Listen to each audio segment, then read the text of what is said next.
So my name is Antwain Jackson, and I am the pastor of the Equation Church, and I also have a para-ministry organization, my namesake, Antwain Jackson Ministries. What I'm disrupting is church as usual. I believe people have this idea that church is a religious service within the four walls of a church building with a steeple and a Jesus on the window, where I believe that the church is called to be the hands and the feet of God in the world. And I also believe that the church isn't a religious institution. The church is actually called to be a representation of relationship with God in the earth. So I'm disrupting the status quo because people have an expectation that church is a service, opposed to realizing that church is a people that impact and serve people and change the world. Well, I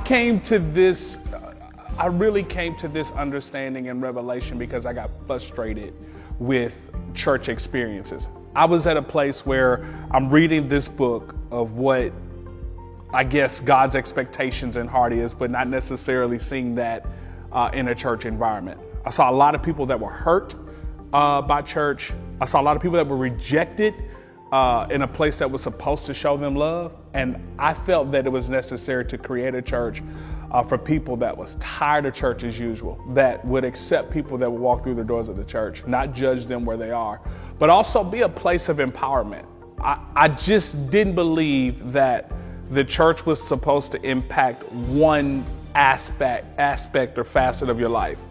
The church is supposed to be a holistic thing.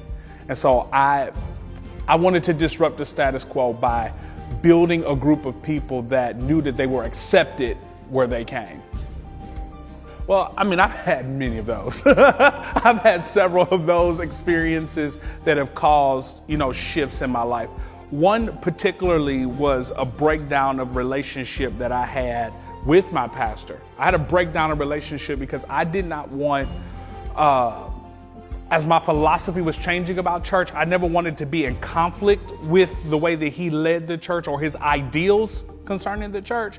And so we had a breakdown in relationship that caused and made me know that it was time to start something fresh. Had that with my heart of wanting people to feel accepted and relationship. I've had many breakdowns in relationships. I had a failed marriage that caused me to want guidance from the church and want practicality on how to handle what's next in my life. So I've had many experiences that have caused me to shift in my mentality, to want to build a place that people that have had failure, had bad relationships, had failures in life, fell flat on their face, where they can get right back up. One of the strategies that I've used is understanding my worth and identity. I think it's a concept that many don't talk about because we always go to behavior. We'll change your behavior, opposed to realizing that if you don't change the way you think about yourself, then you'll never change your behavior. And so one of the strategies that I've used is to be very meticulous with framing my mentality and my mindset by the books that I read, by the people that I surround myself with, by being intentional with being okay to be corrected, because I didn't want to stay in the same place that I was. I don't believe that the same level of mentality that got you to where you are is the same mentality that'll keep you going forward. So I knew that changing my mind was important. It was everything. Another strategy that I have used is understanding and being connected to mission. I understand that life is simple for me. It's love God, it's help people, and it's change the world.